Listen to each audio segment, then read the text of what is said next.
Hello' everyone, মই কল্পনা দাসে মই মোৰ ইউটিউব চেনেলটোলৈ আপোনালোক সকলোকে স্বাগতম জনাইছোঁ। আজি মই বনাব লৈছোঁ হেলেচি শাকেৰে মাছৰ মূৰৰ খাৰৰ ৰেচিপি। আশা কৰিছোঁ এই ৰেচিপিটো চাই আপোনালোকে ভাল পাব। এই ৰেচিপিটো চাই ভাল পালে এটা লাইক কৰিব আৰু যদি চেনেলটো ছাবস্ক্ৰাইব কৰা নাই তেনেহ'লে ছাবস্ক্ৰাইব কৰি কাষতে থকা বেল আইকনটো প্ৰেছ কৰি থ'ব। তেতিয়াহ'লে ভিডিঅ'বোৰৰ ন'টিফিকেশ্যনবোৰ পাই থাকিব। এতিয়া মই ঘৰৰে বেঙেনা সৰু সৰু 5টা লৈছোঁ। হেলেচি শাকখিনি ভালকৈ বাছি ধুই সৰু সৰুকৈ কাটি লৈছোঁ আৰু এটা আলু সৰু সৰুকৈ কাটি লৈছোঁ। এতিয়া কেৰাহীটো বহাই দিছোঁ। কেৰাহীটো গৰম হোৱাত তেল দি মাছৰ মূৰ বহাই দিলোঁ।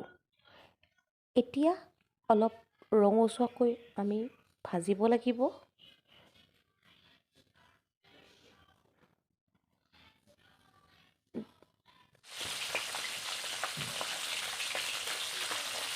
এতিয়া ৰঙচুৱা হ'ল। ৰঙচুৱা হোৱাত আমি ইয়াক কাঢ়ি পিনে ৰাখি দিম। এতিয়া 2টা মাথা আমি কাঢ়ি ৰাখি দিম। সেই একেখিনি তেলতে এতিয়া জলকীয়া 2টা আৰু ডাঙৰ চাই পিঁয়াজ এটা আমি দি দিলোঁ। জলকীয়া আৰু পিঁয়াজখিনি আমি অলপমান ভাজিম। ভাজাৰ পিছত এতিয়া কাটি থোৱা বেঙেনা আৰু আলুখিনি দি দিলোঁ। বেঙেনা আলুখিনি আমি লৰাই অলপ টাইম ভাজিম। অলপ টাইম ভাজা হোৱাৰ পিছত আমি যিখিনি কাটি থৈছিলোঁ হেলেচি শাক, সেই হেলেচি শাকখিনি এতিয়া আমি দি দিলোঁ। হেলেচি শাকখিনি দিয়া হোৱাৰ পিছত সোৱাদ অনুযায়ী নিমখ দিম। তাৰপিছত বেকিং চ'ডা অলপ দি দিলোঁ।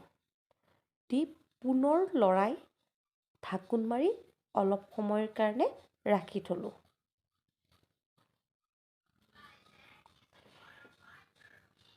এতিয়া আমি আকৌ ঢাকোন উঠাই দি আৰু অকণমান লৰাই দিলোঁ।